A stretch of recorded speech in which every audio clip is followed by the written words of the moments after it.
بەناوی خوای بەبەزەی و بەخشندا خوشحاڵین کە لە ئەڵقەیەکی دیکە لە بەرنامەی نووسین و یادەوەری با خزمەتەوەی خۆشەویست گەشتینەوە ئەڵقەی ژمارە 42. هیوادارین کە بەرنامەکە جێگای ڕەزامەندی ئێوە و هەروەها سوود و کەڵکی ئێوە بێ و هەروەها خوای پەروەردگاریشی پێڕازی بکەین ئینشاءڵڵا. خۆشەویستان چەندجاری تریژ وتومانە کە ئەم بەرنامەیە بۆ ئەوەیە کە تایە کۆمەڵێک بیر و بۆچوون و هەروەها بابەتی تازە سەرباری کتێبەکانی مامۆستا عەلی باپیر بکەین و هەروەها ئەو بۆچوونانی کە مامۆستا هەیەتی بەتەئکید لە مێژووی نووسینی کتێبەکانەوە تاکو ئێستا کە نزیکی جاری وا هەیە 2 دەیە تا 3 دەیە و نیو بەسەریان ناچێت بە دڵنیایەوە کە مامۆستا ئێستا کۆمەڵێک معلوماتی تری هەیە، کۆمەڵێک زانیاری دیکەی پێگەشتووە، کۆمەڵێک بابەتی تری خوێنەوەتەوە. بۆیە ئەمە هۆکارێکە بێ ئینشاءڵڵا بۆ ئەوەی کە بە جۆرە لە جۆرەکان ئەو پرسیارانەیە ئەکرێن لە مامۆستا عەلی باپیر بە هۆکاری کتێبەکانەوە کە ئەویش وەڵامەکانی ئاوێزان کە بە بابەتی تازە و هەروها بە بابەتی هەنووکەی. سوپاس دەکەین مامۆستا کە ئامادە بووی لە ئەڵقەی ژمارە 42. بۆ ئێوەش کاک پێوەم بەخێر بێن یاخوا دووبارە. سوپاس دەکەین مامۆستا. ئەگەر بچینە سەر خاڵێکی دیکە لەو خاڵانەی کە ئاین بۆچی هاتووە و لە کتێبەکە جەنابت نووسیوتە، یەکێک لەو خاڵانە هاتووە ئاین بۆیە هاتووە تاکو مرۆڤ بتوانێت خۆشی لە خۆی ببینێ و شاد و بەختەوەر بێ. ئەمە چۆنە مامۆستا؟ ینی چۆن شاد و بەختەوەریە؟ ینی بەمانای چی؟ الحمد لله وصلوات الله وسلام وبركاته على رسول الله محمد وآله المهتدين بهداه من الصحب والأزواج والقرابة والتابعين لهم بإحسان إلى يوم اللقاء. خواه سبحانه وتعالى بيقمان وكو دفرميت إن الله لغني عن العالمين. خواه دولمند و بينياز لهم جهانيان. أي بوشي پیغمبرانی ناردو عليهم الصلاة والسلام كتابو پیامی خۆی پێدا ناردوون بۆ مرۆڤەکان. وەکو دەفەرمێ و ئەنزەلنا عەلەیکە الکیتابە للناس بالحەق، کتێبمان بە حەق ناردۆتە سەر تۆ بۆ خەڵک. بۆچی خوا سبحانه وتعالى کتێب و پەیامی خۆی بە پێغەمبەرانی خۆیدا عەلەیهم الصلاة والسلام بۆ خەڵک ناردووە؟ بێگومان بۆی خەڵک بەختەوەر بن. مرۆڤ و خەڵک بەچی بەختەوەر دەبن لەم سەرزەویە؟ بەوە بەختەوەر دەبن کە حیکمەتی هێنرانیان بۆ ئەم سەرزەویە بزانن و ئەرکیان بزانن و بزانن چۆن ڕەفتار دەکەن و بزانن بۆچی دەژین و چۆن دەژین. لە سوورەتی النەحل ئاەتێکمان هەیە لە ئاەتی ژمارە 98 خوا دەفەرمێ من عمل صالحا من ذكر أو أنثى وهو مؤمن فلنحيينه حياة طيبة ولنجزينهم أجرهم بأحسن ما كانوا يعملون. دەفەرمێ هەر کەسێک کردەوەی باش بکە لە نێرویان مێ پیاویان ئافرەت وهو مؤمن، پێشێک کردەوەی باشی پێشخستۆ بەتەکید کردەوەی باش لە ئیمانەوە هەڵدەقڵێ، بەڵام لەبەر گرنگی پێدان و بایەخی کردەوە پێشی خستووە. لە حاڵێدا کە ئیمانداریشە کردەوەی باش بکە نێر بیان مێ بێ چی بۆ دەکەین؟ خوا دووشت دەفەرمێ فلنحيينه حياة طيبة، بە ژیانێکی پاک و چاک دەیژێنین ئەوە لە دنیادا، ولنجزينهم أجرهم بأحسن ما كانوا يعملون، لە دوای ڕۆژیشدا بە پێی باشترین کردەوەیان پاداشیان دەدەینەوە. کەواتە لە ئەنجامی ئیمان و کردەوەی باشدا ئینسان ژیانی پاک و چاکی بەنسیب دەبێت. تەواو ژیانی پاک و چاک حەیاتن طەیبە. طەیب لە زمانی عەرەبیدا دەڵێ الطەیب ما تستلذه الحواس وتشتهيه النفس. طەیب هەر شتێکە هەستەوەرەکان چێژی لێ ببینن. مەسەڵەن دەگوترێت سەوتم طەیب، دەنگێکی خۆش بێ، یا گوڵێکی جوان بێ، ینی مەنظەڕ طەیب، هەمووی بۆ بەکاردێت. طعام طيب، شراب طيب، إنسان طيب، إنساني باش بيت. الطيبات للطيبين والطيبون للطيبات. طيب يعني باش، باك، پسند، چاک، يعني جاني كي پسند و چاک دەیژێنین. جانی پسند و چاک ئەوە نییە کە لە ڕووی مادیەوە تێر و تەسەل بێ، چونکە بۆ زۆر کەس هەیە لە ڕووی مادیەوە لەسەریەوە ڕژاوە، بەڵام هەست بە بەختەوەری ناکات بەختەوەر نییە لە ڕاستیدا کاکە پەیوەند مرۆڤ بەو ڕوحەی بەختەوەر دەبێ یاخود بەدبەخت دەبێ نەک بە جەستەکەی وەڵای هەیە لە سژندایە هەیە مەسەر چەندان ساڵ دەچێتە سژنەوە بەڵام ژیانێکی هەیە لەوێدا ژیانێکی زۆر خۆش ئیبن تەیمیە ڕەحمەتی خوای لێبێ قسەیەکی جوانی هەیە دەڵێ ما يفعل بي أعدائي دژمنەکانی من چم لێ دەکەن إن سجني خلوة ونفي سياحة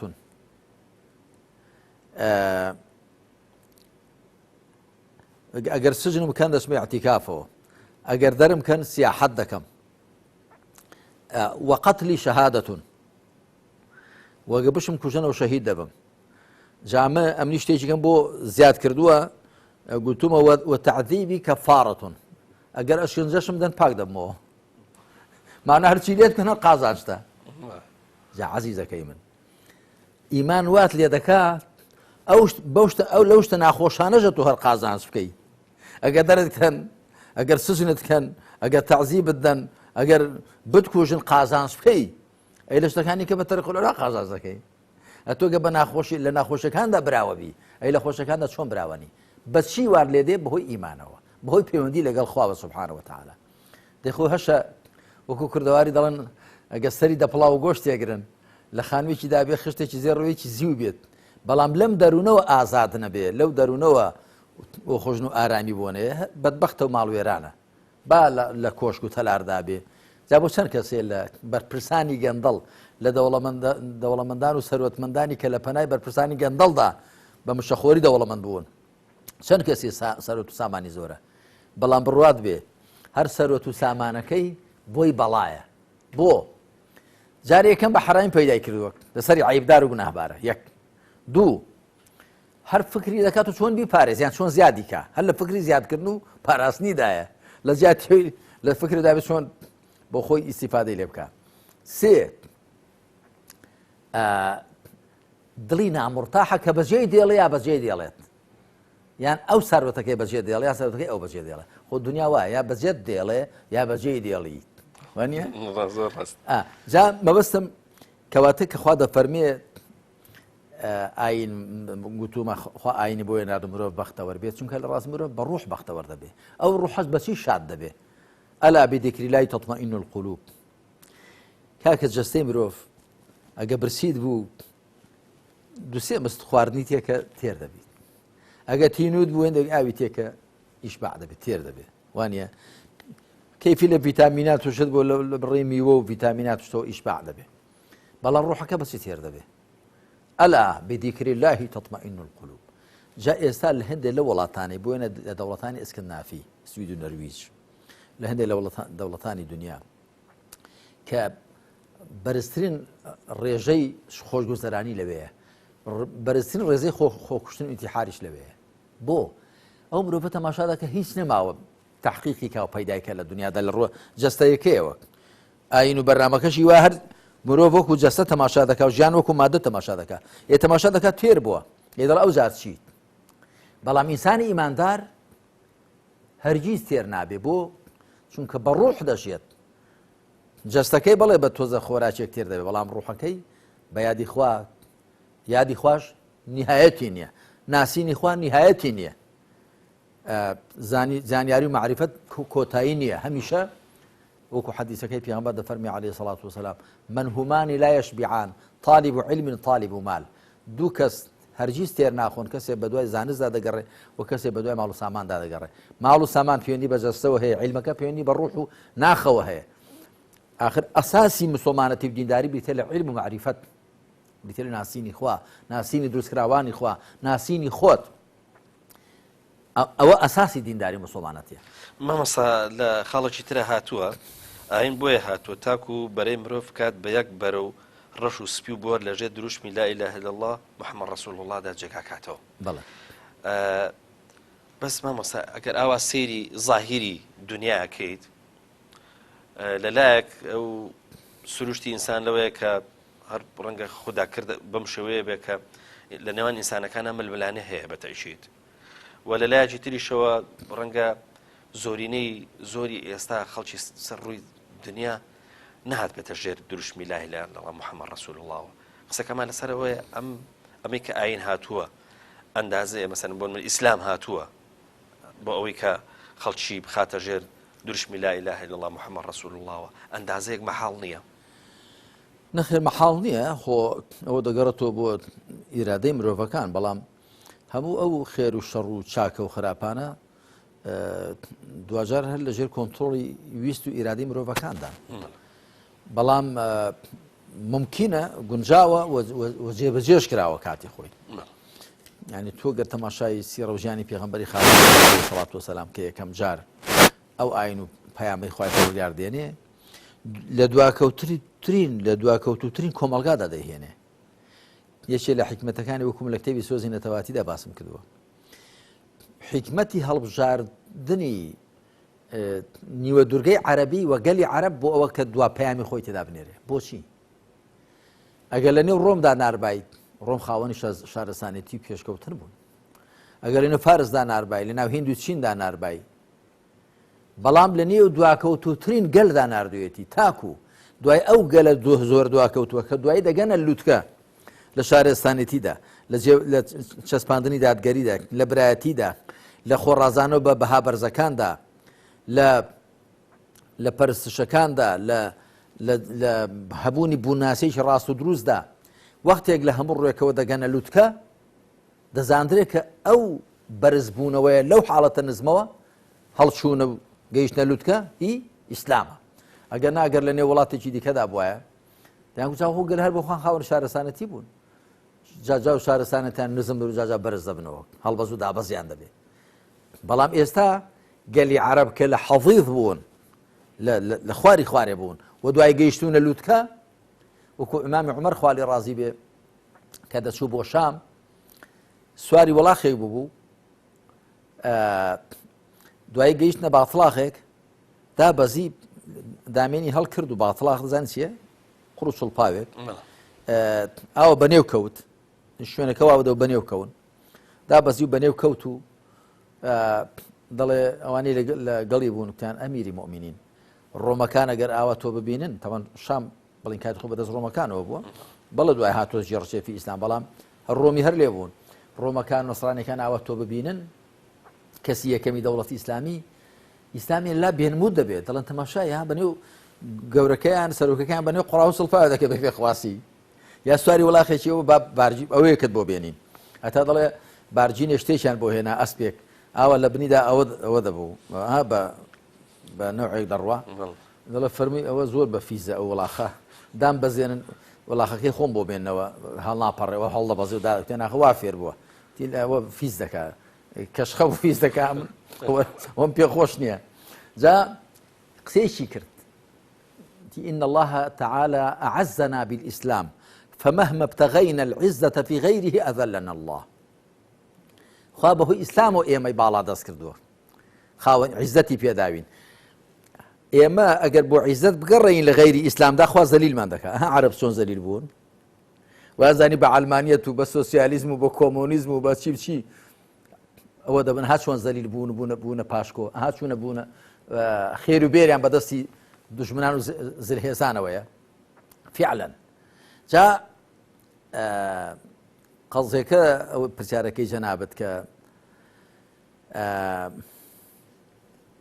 ئایا ئێستا لە واقعەکە لەگەڵ ئەوەی کە ئیدەئا لەوە کە خوا پێغمبەرانی بۆ ناردو ئیسلامی بۆ ناردۆ کە هەموو بێنە ژێر یەک چەتر و سێبەرەوە هەموو وەک یەک بن کاتی خۆی ئەوە جێبەجێ کرا کاتێککە مسلمانان دەستیان بە ئیسلام ببوو هەم باش لێ تێگەی بوون هەم باش تێدا پێگەی بوون بەڵام کە دوای دەستیان لێبەردا ئەجا جەنابەت دەڵێ ئایا ئەوە مەحاڵ نیە مەحاڵ نییە چونکە ئەوە جارێک جێبەجێ کراوە و نەک هەر جارێک ولا دوای لە قۆناغەکانی دیکەی مێژوشدا لە سەدەمی عومەری کوڕ عەبدولعەزیزدا دوای ئەو هەموو زوڵم و ستەمەی ئومەویەکان کردیان انحراف و لادانە بەڵام لەو ماوەی سیمانگەدا کە عومەری کوڕ عەبدولعەزیز حکومەکەی جێڕایە بۆ سەر ڕێبازی خەلیفە ڕاشیدەکان جارێکی دیکە دەوڵەتی ئیسلامی بەرز بووە لە سەردەمی هەندێکی دیکە لە حکمڕانەکان بۆیە لە سەردەمی ئەیوبیەکاندا و لە سەردەمی هەندێک لە تورکەکاندا سەدەی سوڵتان محەممەدی فاتیح ئەوانە تەماشا دەکەیت فعلا ئەو میلەت و ئەقوام و خەڵکە بە جیاوازی دینەکانیشانەوە کاکە پەیوەند بە جیاوازی دینەکانیشانەوە یعنی جوولەکە و نەسرانیش بوونە وەزیر لە دەوڵەتی ئیسلامیدا لەو کاتەدا ئەو کاتە تامەبووی دنیا زۆر جیاوە لە ئێستا تو ئێستا مهم نییە ئەوە دوای ئەوەی کە ئیسلام خەڵکی هۆشیار کردەوە بەها مرۆیەکانی بڵاو کردەوە ئێستا گرنگ نییە بەڵام ئەو کاتە ڕێگەدراوە کە جوولەکەیەک نەسرانیەک نامسڵمانێک ببێتە وەزیر لە دەوڵەتی ئیسلامیدا مانە فعلا ئیسلام مرۆڤەکانی بە جیاوازی دینەکان بە جیاوازی ڕەنگ و زمانەکان یەکسان کردەوە واتە ئەو ئامانجە بەرزە شەرعی جێبەجێ کردووە و ئێستاش لە بارانیدا هەیە جێبەجێکە و ئێستاش خەڵکی دیکە باسی ئەوە دەکا باسی ئازادی و یەکسانی و دیموکراسی بەڵام لە ڕاستیدا دروشم و شیعارە زیاتر لەوەی کە جێبەجێکردن و کردار مامەسایەکیش کە لەو خاڵانەی هاتووە ئیسلام هاتووە تاکو مرۆڤەکان بە دادگەری بژین باخۆ دادگەری بێنێت بۆ کۆمەڵگاکان بۆ مرۆڤەکان قسەکە لەسەر ئەوەیە ئێستا ئەم دروشمی دادگەریە بۆ بە دروشمێکی زۆر گەورەی سیاسی هەموو دنیا داوا دادگەریەکە بەڵام ئەگەر بینە سەر پێناسەی ئیسلام دین با بزانین ئیسلام یان با بڵێن دین چۆن پێناسەی دادگەریەکە ئەو دادگەری کە دین داوایەکە چ جۆرە دادگەریەکە دادگەری ئاوا پێناسە کراوە لە قاموسەکانی تەمان وشەیەکی عەرەبیە بەڵام بە کوردی دەڵی دادگەریت بە عەرەبی دەڵێن عەدل یا عەدالەت عەدل لە بۆیە لە المعجم الوسيط کە فەڕەنگێکی نوێ ئاوا پێناسەی عەدل دەکا دەڵێ العەدل إعطاء ما عليك وأخذ ما لك عەدل ئەوەی کە ئەوەی لەسەرتە بیدەی ئەوەی کە حەقتە وەری بگریت واتە هەر کەسێک ئەرچی خۆی جێبەجێکە مافی خۆی پێ بدرێ و لە ڕاستیدا دادگەری لەگەڵ یەکسانی زۆر تێکەڵکێشن کاک پەیوەند یەکسانی لەگەڵ دادگەری زۆر تێکەڵکێشن جارێ خەڵک هەمویان دەبێ وەکو مرۆڤ یەکسان بن وەکو بەندەی خوا دەبێ یەکسان بن وەکو لە بەرامبەر هەلوو دەرفەتەکانی ژیان و کار و کاسبێ دەبێ یەکسان بن لە بەرامبەر دادگادا دەبێ یەکسان بن لە ڕێز و حرمەتی مرۆڤاتی دەبێ یەکسان بن لە مافەق ئازادیەکانی دەبێ یەکسان بن تاوان ئەوەی ئیسلام ئەوانەی هەموو حەقانی هەموو مەکفول کرد و مەزمون کردبوو جا دادگەری لەگەڵ یەکسانی خاڵی پێگەشتنیان زۆر زۆرن بەڵام بەرز نییە هەمیشە دادگەری لە یەکسانیدا بێ یعنی بۆ وێنە کەسێکی کە وا بێت بە سێنانان نەبێت تێر نەخوا هیچ کرد بە لەتکەنانێکی تێر بخوا بڵێ وڵای یەکسانتان دەکەم دەبێت هیچ لەتکەنانێکی بخۆن یا یەکی سێنانتان دەدەم ئەوی دیکە دوونان نیوی لێ زیاد دەبن ئەوی دیکەش ئەگەر لەتکەنانێکی دوونان نیوی لەبەر دەبڕێن مەرج نییە هەموو شەیەک دادگەری لە یەکسانیدا بێ بەڵام یەکسانی دەچێت و زۆر نێو لە جومگەکانی دادگەری ئەوە کە خوا ئەوەم گوتووە کە خوا هەموو پێغەمبەرانی ناردووە عەلەیهیمو سەڵات وسەلام بۆ سەسماندنی دادگەری لە زۆر شوێنی قورئاندا باس کراوە بۆیە لە سوورەتی شوڕادا وأمرت لأعدل بينكم فەرمانم پێکراوە لە نێوانتاندا دادگەر بن لە سوورەتی نەحلدا إن الله يأمر بالعدل خوا فەرمان دەکا بە دادگەری هەروەها وإذا قلتم فاعدلوا هەروەها لقد أرسلنا رسلنا بالبينات وأنزلنا معهم الكتاب والميزان ليقوم الناس بالقسط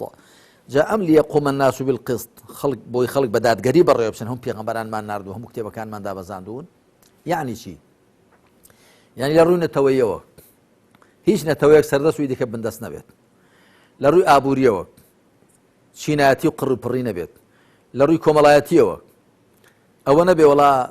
ئەوەیان فڵان عەشیرەت و فڵان قەومە و بۆ فڵان بنەماڵەیە و وەجاخزادەیە و ئەوی دیکە إن أكرمكم عند الله أتقاكم لە هەموو ڕوەکانەوە مرۆڤەکان دەبێ بێنەوە یەک ئاست ئەوە بەس پێغەمبەران ئەوەیان کردو عەلەیهیمو سەڵات وسەلام خەڵکی دیکە دەعوای کردووە بەلافلێدان گوتوویەتی کاتی خۆی بۆ زانیاریت سۆسیالیزم و کۆمۆنیزم و مارکسیزم لە کاردانەوەی کاپیتالیزمدا پەیدا بوون گوتیان ئێمە دەبێ خەڵک یەکسان بێ جاوەکو هیچێک گوتوویەتی خەڵکیان یەکسان کرد بەڵام لە فەقیریدا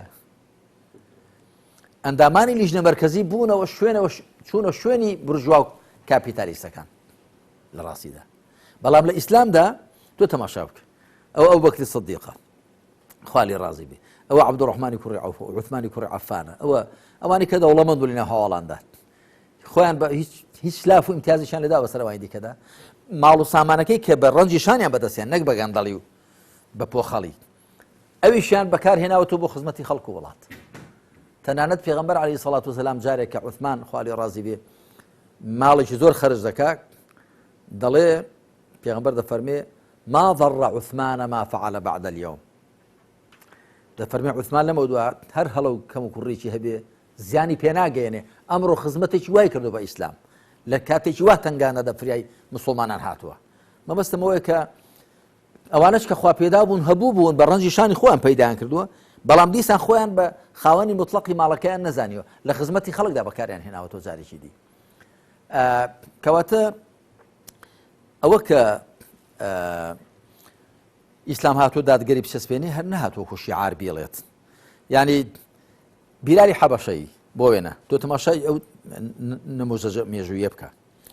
پێغەمبەر عەلەیهی سەڵات وسەلام لە کاتی ئازادکردنی مەکەدا بیلالی حەبەشەی دەنێرێ بۆ سەر کەعبە بچۆ بانگ بدە وا پێدەچێ بانگی نێوەڕۆ بوو بێ کە بانگ دەڵێ کۆمەڵێک لە زلەزلانی قوڕیش کە جارێ موسڵمان نەبوون یا موسڵمان بوون و بەڵام بۆکو بڵێ موسڵمانەتیشی نابەدڵ یا جارێ ئیمان نەچەسپاوە یەکێکیان دەڵێت ئەو محەممەد کەسی دەست نەکەوت ئەو قەلە ڕەشە نەبێ بینێرێ بۆ سەر پیرۆسری شوێنی ئێمە کابیان لەلا پیرۆز بووە وەکو شوێنکەوتنی پاشماوەی ئاینی ئیبراهیم عەلەیهی سەڵات وسەلام کابیان بەلا پیرۆز بووە حەج و تەوافشتان هەبووە ئەوکی دیکەیان دەڵێ وەڵای چاو بابم نەمابوو بۆی ئەو ڕۆژە بە چاوان نەبینێ یەکێکی کەشیان دەڵێ ئەمن هیچ ناڵێم چونکە هەر شتێکی بڵێم ئەو بەردەش هەواڵ بە محەممەدی دەدا دەزانێت کە وەحی بۆ دێ ئەبوو سوفیان دەبێت ئەویان تۆزێک جارە تۆزی ئیمانە شتێکی پەیدا بووە پێغەمبەر عەلەیهی سەڵات وسەلام دیارەخوا ئاگاداری دەکاتەوە دوایی دەفەرمێ دەعوها فەئینەها مونتینە فڕیدەن ئەوە بۆگەنە ئەو فکرەیە خۆتان پێی لە بیلال چاکتر بەروی ڕەش پێستە یا لە بەروی کۆیلە بۆ ئازاد کراوە چێ کردوێتی بە کۆیلە سیستەمی دەرەبەگایەتی و سیستەمی سەید و کۆیلایەتی کە ما ئەنزەڵ الله بیا من سوڵتان کردوێتی بە کۆیلە گەنا بیلال چه فەرقیە لەگەڵێەوە جا دوای ئەو ئاەتە مبارەکە بۆ مناسبەتە دێتە خوارێت ئاەتی ژمارە سێزەی سوورەتی الحجورات کە دەفەرمێ يا أيها الناس إنا خلقناكم من ذكر وأنثى وجعلناكم شعوبا وقبائل لتعارفوا إن أكرمكم عند الله أتقاكم إن الله عليم خبير أي خەڵکینە چەند گرنگە ئەی خەڵکینە مرۆڤایەتی ئێوەمان لە نێرومەیەک دروست کردووە جێڕامان بە چەند گەل و تیرێک تاکو پێک ئاشنابن بەڕێزترتان لایخوا پارێزکارترتانە نەکسپی پێستر ڕەش پێستر یا دەوڵەمەندتر یا فەقیرتر چێ بۆ خوا سوڵحاوتر و پارێزکارتر بێ ئەوە ئیسلام لەگەڵ وەکو شیعار گوتوێتی وەکو کرداری لەسەر ئەرز جێبەجێ کردووە مامەستا لە خاڵەشی ترە هاتووە ئاین هاتووە کە مافەڕەوا سروشتەکانی گەلان دابین بکات و چارەنووس و قەواران بپارێزە و هەر کەسە لە نیشتیمان و خاچی خۆیدا ئازاد بژی ئەم خاڵە تەسەورەکەم کە ڕەنگە چەند بنەمایەکی هەبێ قسە لەسەر ڕوانگەی جیاواز بکات لەوانە کە جارە لە ڕووی نەتەوەیەوە قسە لەسەر ڕوابوونی نەتەوە ئاکات اینجا قەوارەی سربەخۆ و پاراستنی قەوارەی سربەخۆ و اینجا لە ناو قەوارەکە بە ئازادی ژیان و ژیانکردن پرسیارەکە بە ئاوا لێ بکەین ئەم خاڵەکی زۆر جەوهەریە ئایا ئیسلام بە کردەوە بە شێوەیەکی کردەی ئەمە ئەچەسپێنێکە مرۆڤ نەوتەوەی خۆی بەهەند بگرێت نەتەوەی خۆی پێ گرنگ بێ و هەروەها ئەو قەوارە و دەسەڵاتی کە هەیەی دیسان بۆی گرنگ بێ و بیپارێزێ و لە ناویشە بە ئازادی بژی ینی ئیسلام بە جۆرە لە جۆرەکان ئەمە تەبەنیەکە بە هەموو نەتەوەیە بەڵێت ئەلبەتە جەنابەت خۆلەیات تەمەکە لە کاتێکدا باسی کتێبی سۆزی نەتەواتیمان کرد بەتایبەتی ئێستا لە چاپی چوارەمیدا کە بەجاری چوارەم بۆ دوایانە چاپ کرایەوە لێوێدا زۆر بە تەفسیل قسەمان لەو بارەوە کرد کە لە ڕوانگەی ئیسلامەوە وا تەماشای مرۆڤەکان ناکرێت کە ئەوەیان ئەوروپیە و ئەوەیان ئوستورالیە و ئەوەیان هیندیە ئەوی دیکەیان حەبەشەیە وا تەماشا دەکرێت ئەوان هەمویان وەچەی ئادەمن ئەها لە ئاەتی ژمارەیەکی سوورەتی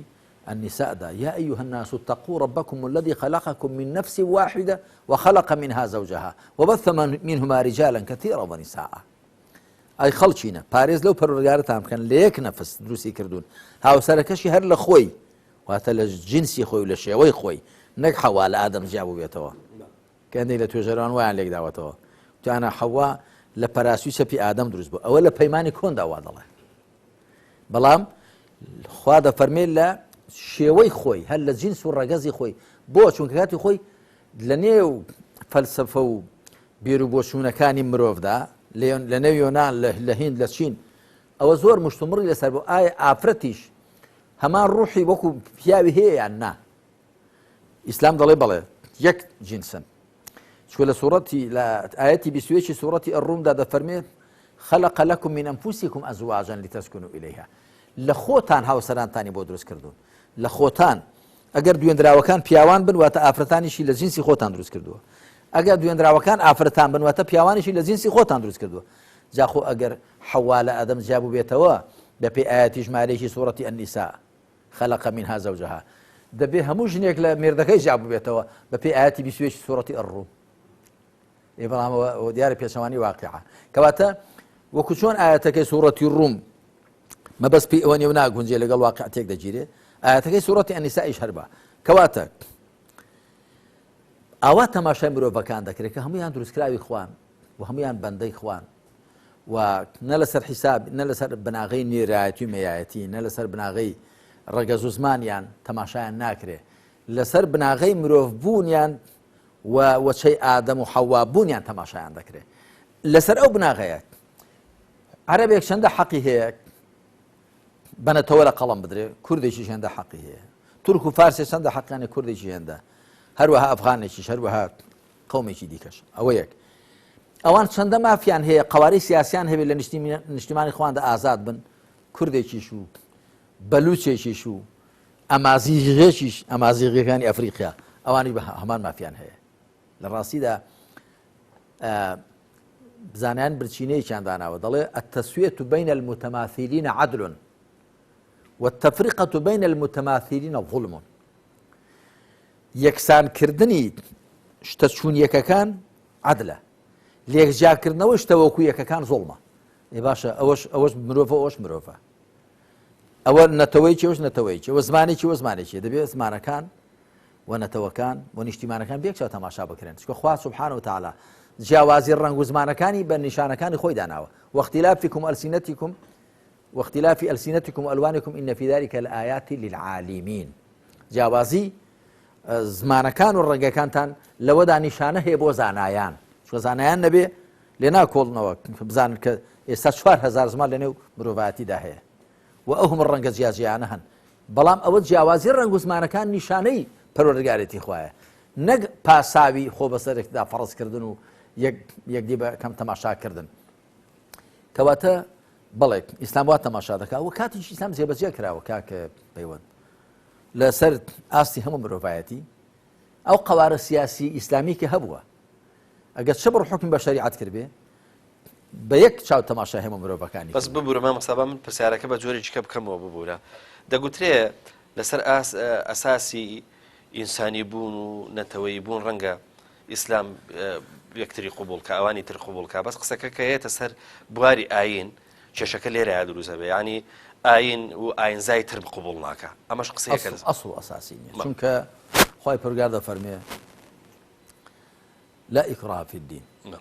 تۆ بزیکردن نییە سەپاندن نییە لە دینداریدا ئەوە یەک پاشان دەفەرمێ ولو شاء ربك لآمن من في الأرض كلهم جميعا أفأنت تكره الناس حتى يكونوا مؤمنين آياتي نوتون لسورة يونس خواب پیغمبری خاتم دەفەرمێ محمد صلى الله عليه وسلم ئەگەر پەروەردگارت ویست بای خوا ویست بای تێکرای خەڵکی سەرسەوی دەبوونە بڕوادار ئایا تۆ زۆریان لێ دەکەی یان کێ بڕوادار ناچاریان دەکەی یعنی بۆت نییە خوا بۆ خۆی نەویستەوەیان لێ بکە دەنا دەیتوانی خوا وای لێ نەکردوی سوود ئازادیان بکە پاشان زۆر بە ڕوون و ڕاشکاوی خوا دەفەرمێ قل يا أيها الكافرون لا أعبد ما تعبدون ولا أنتم عابدون ما أعبد ولا أنا عابد ما عبدتم لكم دينكم ولي دين ئاینی خۆتان بۆ خۆتان ینی مەوارەسی بکەن مش ئاینی خۆم بۆ خۆم لە ڕاستیدا بەبێ ئەوە ئەسڵەن معنایەک بۆ تاقیکردنی مرۆڤ نامێنێ کاکە ینی مرۆڤ ئەگەر دەستی ئاوەڵا نەبێ دەستی کراوە نەبێ کام دینە هەڵدەبژێرێ خوا دەپەرستێ یا نایپەرستێ وقل الحق من ربكم فمن شاء فليؤمن ومن شاء فليكفر بڵێ بحەق لە پەروەردگارتانەوە چی حەزەکە با بڕوابێنێ چی حەزەکە بابێ بڕوابێ يعني خوا سبحانه وتعالى بتأكيد حزي لإيمان ورقي لكفرة بەڵام ڕێی کافربوونی لە خەڵکی نەگرتووە بۆ ئەگەر ڕێیان لێ بگرێ معناوە تاقیکردنەوەی مرۆڤ معنایەکی نامێنێت معناوە ئەوە کە مرۆڤ بۆ خۆی بە ئازادی بژی معنایەکی بۆ نامێنێتەوە یخواش سبحانه وتعالى ویسوێتی مرۆڤەکان لەسەر زەوی ئازاد بن بە کەیفی خۆیان بژێن بە کەیفی خۆیان ئاین و بەرنامەی خۆیان هەڵبژێرن و بەوە تاقی دەکرێنەوە و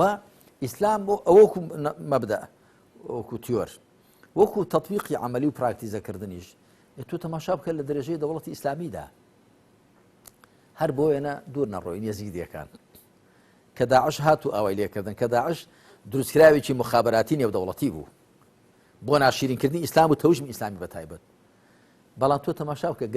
ئەگەر ئەوەی داعش کردی لە ماوەی چەند ڕۆژێکدا بە یەزیدیەکان یا بە مەسیحیەکان دەوڵەتی ئیسلامی چەند سەدە لەوێ دەسەڵات بۆ یەزیدیەکان بوون ئەڵبەتە دەزانم جارجاری یەزیدیەکان شەڕیان بووە لەگەڵ کاتی خۆی لەگەڵ میر محەممەدی ڕەواندوزی و چەند خەتایوان بە چەند خەتایی بوو دوایی مەسەن قەتڵ بەڵام گرنگەوەیە کە یەزیدیەکان چەند سەدە لە شوێنی خۆیان بوون دەوڵەتی ئیسلامیش بووە دەوڵەتی ئیسلامی تا هیند و چینیشی داگرتووە لەو چەنگە یەزیدیە گەڕاوە لە شوێنی خۆیان بژین دینی خۆشیان مەبارەسە بکەن ئەگەر مەلەک تاوز دەپەرستن چی دەکەن بیکەن کەواتە لە ڕاستیدا ئەوەی کە ئیسلام بە شیعار و بە دروشم گوتوێتی بەکردەوە لەسەر زەوی جێبەجێ کردووە جوولەکە نەسڕانی بوذایی مەجوسی ئاگرپەرستەکان کاتێک کە مسلمانان ئێران دەگرن وڵاتی فارس ئەو کاتە ئێرانی پێ نەگوترا وڵاتی فارس دەگرن نامە دەنووسن بۆ عومەری کوڕی خەتاب ئەو کاتە لەسەر ڕۆژگاری ئەودا بوو دەڵێن ئەمیری مومنین ئەوە لێرە قەومێکی لێن ئاگر دەپەرستن نایڵ ئاگرەکەیان بکوژێتەوە و پاشان مەحرەمەکانی خۆیان نیکاح دەکەن بۆ زانیاریت ئەو ئاینی زەردەشتەی پێی هەڵا دەڵێن بچوو ئافێستا بخوێنەوە زین چۆن تەماشای ئافرەت دەکا کە خەڵکێک دەیانەوەی ئەو میلەتە کوردە لەو ئاینی ئیسلام دوانوسخەی هیدایەتی خۆ هەڵگێڕنەوە بیبەن بۆ چڵپاوی مەجوسیەت لە مەجوسیەتدا ئێستاش لە ئافێستادا هەیە کە ینی هەر وەکو ئەسڵەن وەکو مرۆڤ تەماشای ئافرەت ناکەن و پاشان نیکاحی مەحاریمیان هەبووە پیاو بۆی هەیە کە لەگەڵ دایکی لەگەڵ کچی لەگەڵ خوشی ئەوە بکە جابێنار بۆ عومەری کوڕی خەتاب خوا لێ ڕازی ئەمیری مومنین ئەوانە ئاوا دەکەن فەرمووی دعهم وما يدينون دینیان چۆنە لێیان گەڕێ مادام دینیان وایە لێیان گەڕێ بەڵام ئەوە لە چوارچێوەی خۆیاندا ئایا دەبێ بێنێ ئەو دینە ناحەقی خۆی بەسەر مسلماناندا فەرزکانە خێر مسلمانان کە ڕێیان لێ گیراوە دینە حەقیقی خۆیان بەسەرواندا پسەپێنن یاوانی خۆ بە تاریق الأولا ڕێیان لێ گیراوە دینە حەقیقی خۆیان بەسەرواندا پسەپێنن هەر کەسە بە دینی خۆی ڕاستە مامۆستا لە خاڵشی ترا هاتووە ئاین هاتووە باری کەوتوو چەوسێنراوان ڕاست وەکا و ڕەنجی دزراوی و مافی خوراویان بۆ بستێنێ و تۆڵان بۆ لە تاقوتان وەکا ڕاستە دین هۆکارێکی زۆر خێرایە و دەتوانێت پشتیوانی شۆڕش بکە و شۆڕشەکان هەڵگیرسێنێ بەڵام لە بەرامبەریشە مامۆستا ڕایەکی تر هەیە ینی مخالیفی ئەم ڕایەوەیە کە دین بای ئەوەشەکە کە خەڵکی چەوسێنراو چەوساوان لارە ملکە بیان هێڵێتەوە لە بەردەمی تاقوتان واروەها بیانی بە ناوی جیهاجیا و لە لاکەی تریشەوە توانای بە جۆرە لە جۆرەکان توانای تێکدانی شۆڕش و شێواندنی شۆڕشیی هەیە لە شێوەی ئەلقاعیدە و توزانە مامەی کە پێگوترە داعش و تالیبان و ئەمانەش لەو نمونانن من چونکە بۆیە گرێدەمەوە بە ئێستاوە بۆیە نمونونەکان بە ئێستای ئەنمەوە چونکە خەیاڵی بینەری ئێمە یەکسەرە چێ بۆ ئەم نمونانە بۆیە دەگوترێ لەلایەک لەوا چێ دین بەکار بێنرێ بۆی کە چەوساوەکان دابنیشم لە بن نیری تاقوتان بمێننەوە لە لاگە تریشە شۆڕشش دەتوانن بە مەرەدی ئەمە بەرن کە مەسەلەن تاڵیبان و داعش کردیان کاکە پەیوەند لێرە دەبێت چەند شتێک ڕوونکەنەوە یەکەم بەکارهێنانی بەرنامەیەک و مەبدەئێک لێ هەڵگەڕانەوەی و بەکارهێنانی بۆ ئامانجێکە ئەو ئاین و مەبدەئە بۆی دانەندراوە ئەو هەر هەیە یعنی کاتی خۆی سۆسیالیزم لە کاردانەوەی کاپیتالیزمە دروست بوو دوایی لە جیاتی ئەوە کە هەڵەکانی کاپیتالیزم ڕاستکاتەوە ئەندامانی لیژنە مەرکەزی و بڕیاربەدەستانی حیزبی شوعی و بڕیاربەدەستانی شیدی زۆڤێتی پێش لە شوێنی بورژواکان دانیشتن زۆر بە خراپتریش کەواتە هەڵگەڕانەوە لە مەبدەئەکانی بەرنامەیەک نابێتە بەڵگە لەسەر ئەوە کە ئەو بەرنامەی لە ذاتی خۆیدا هەڵەیە. یەک دوو لە ڕاستیدا ئەگەر بە هەر پێودانجێک بێت لەم سەردەم ڕۆژگاری ئێستاشماندا ئەو شۆڕش و ڕاپەڕینانە کە بوون هەمووی بە نەفەسی دینداریەوە بوون، هەمووی بە نەفەسی ئەوە بوون کە زوڵمێک دەکرێت، خراپەیەک خۆسەپاندنێکێ پێچەوانەی شریعەت و پێچەوانەی ئازادی مافەکانی خەڵکە کە خوا بە هەموو خەڵکی داون، یعنی ئەوە شتێکی زۆر زەخ بوو. یعنی دوو سێ ئەوەی کە داعش و قاعیدە و هەر کەسێکی دیکە کردوێتی لەو ممارەسەی هەڵا تەبەن ئەوان نەهاتوون بڵێم کاکەمە ئێمەوە وەکو بڵێ شۆڕەشێک کراوە ئەوان لەباری بەرن، بەڵام ئەوە خۆیان ژۆرێک لە ڕاپەڕین بوون کە لە کاردانەوەی زوڵم و ستەمێکدا کە لە ئەهلی ئیسلام کراوە، بەڵام ئەوان کاردانەوەکەیان غەڵەت بووە، کاردانەوەکەیان پێچەوانی سروشتی شەریعەت بووە. ئەگەنا لە ڕاستیدا ئەو ستەمەی ئێستا لە ئومەتی پێغەمبەر دەکرێت عەلەیهی سەڵات وسەلام، زلهێزان وڵاتی مسلمانانی کردوتە شوێنی تەراتێنی خۆیان و کێشە و مشتومڕیان لەسەر دابەشکردنی خێروبێری مسلمانان. ئێستا رووسیا و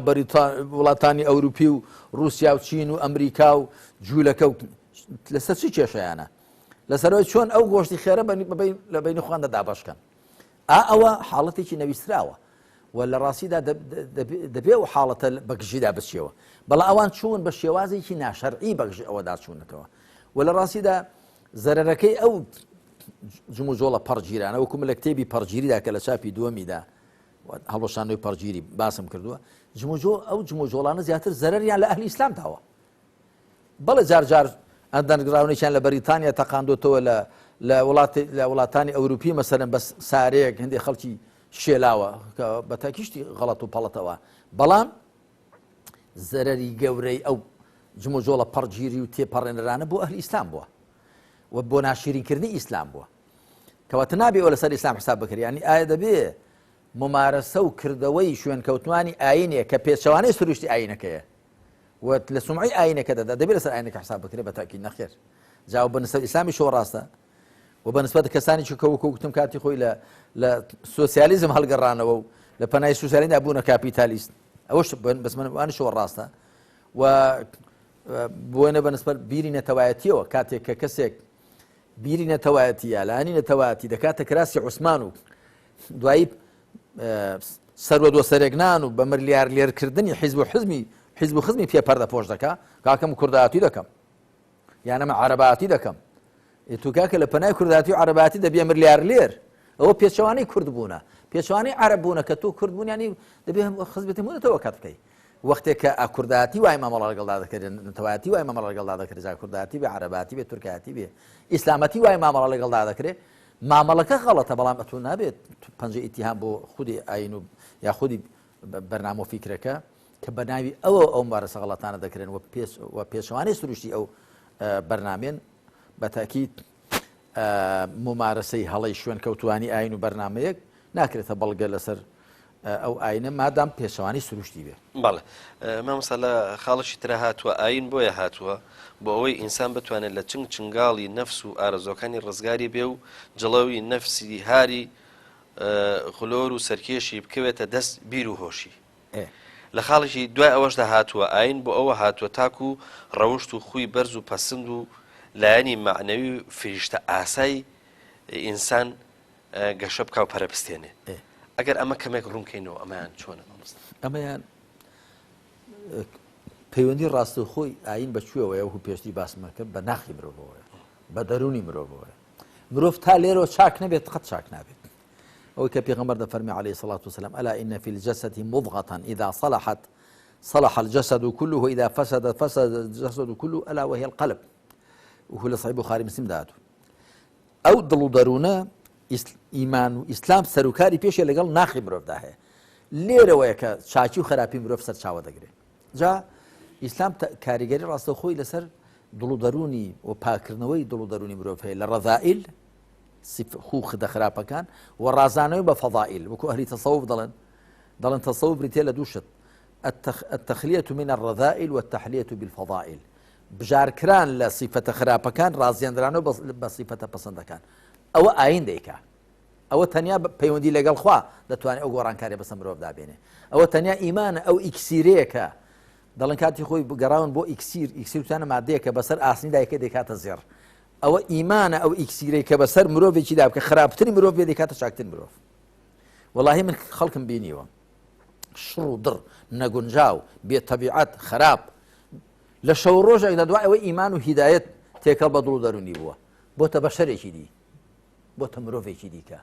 لە هەڵسکەوتی لەگەڵ ماڵ و خێزانی لەگەڵ داک و بابی لەگەڵ دەر و دراوسێ ئەرێ چێ فراک فڵانکە بۆتە فریشتە وە چی لێ هاتووە